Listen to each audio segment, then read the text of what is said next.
मैं दोबारा कह रहा हूं, गौर से सुनिए।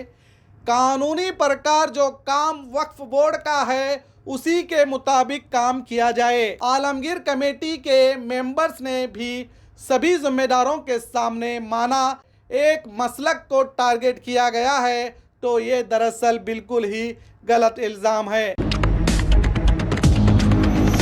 मेरी मुहिम है वक्फ प्रॉपर्टियों को बचाना और वक्फ प्रॉपर्टियों से होने वाली आमदनियों से ज़रूरतमंदों की मदद हो सके।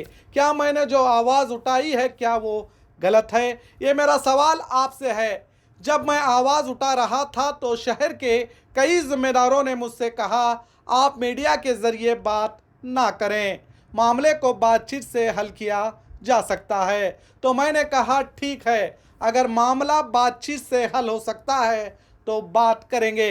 तो एक मीटिंग कांग्रेस लीडर जनाब हमीद मुशर्रफ साहब के दफ्तर में की गई, तो मैंने वहां भी यही कहा आलमगीर कमेटी अब एडमिनिस्ट्रेटर हो गई है। अब क्या सच है क्या गलत है ये फैसला ऑडिट होने पर पता चलेगा, ऑडिट करवाएं।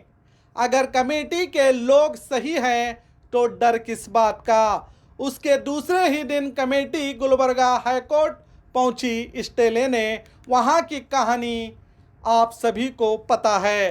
फिर 17 नवंबर को एक मीटिंग सैयद मौलाना तनवीर पीरा हाशमी साहब और Congress leader Hamid Musharraf, first mayor Sajjade Peera Musharraf, ADGP Syed Asifullah Qadri, ex corporator Mainuddin बिड़गी और आलमगीर कमेटी के मेंबर्स और मैं इस मीटिंग में मौजूद थे।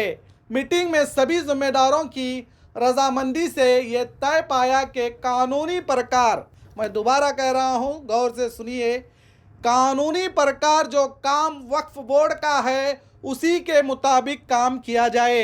जैसे कि मेरी पहली मांग थी एडमिनिस्ट्रेटर को अंदर आने दो और ऑडिट किया जाए, तो इस बात को आलमगीर कमेटी के मेंबर्स ने भी सभी जिम्मेदारों के सामने माना और सभी जिम्मेदारों ने भी कहा कि यही सही तरीका है।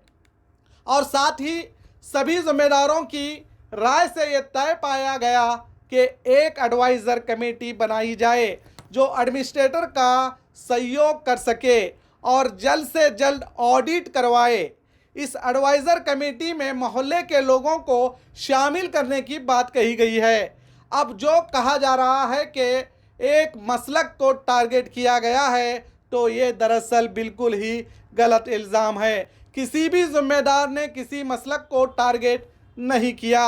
बस ये कहा गया जो आलमगीर मस्जिद कमेटी सुन्नी मसलक की है वो सुन्नी ही रहेगी और सुन्नी ही मसलक के हिसाब से काम चलेगा। ये मैंने भी कहा और जिम्मेदारों ने भी कहा। और जो कॉम्प्रोमाइज़ की बात कही जा रही है, तो मेरे भाइयों यही कॉम्प्रोमाइज़ जिम्मेदारों ने करवाया है। कानून के मुताबिक चले। जब कमेटी एडमिनिस्ट्रेटर को सहयोग करने तैयार है, ऑडिट करने तैयार है, तो बताइए मेरी जो मांग है वो पूरी हुई और जिम्मेदारों ने भी सही फैसला कानून के दायरे में लिया। अल्हम्दुलिल्लाह जो जिम्मेदारों ने और कमेटी के बीच बातचीत हुई मैंने आपके सामने वो रखा है। मेरा और जिम्मेदारों का इरादा कानूनी तौर पर मसला हल होना है, ना कि कौम में इंतशार पैदा करके इस मसले को तमाशा बनाना नहीं है। और आप सभी को बता दूं, मेरी लड़ाई हमेशा हक पर रहेगी और मैं सच के लिए, अच्छाई के लिए लड़ता रहूँगा, एक नए बदलाव के लिए जिससे कौम और समाज के ज़रूरतमंदों को फ़ायदा हो।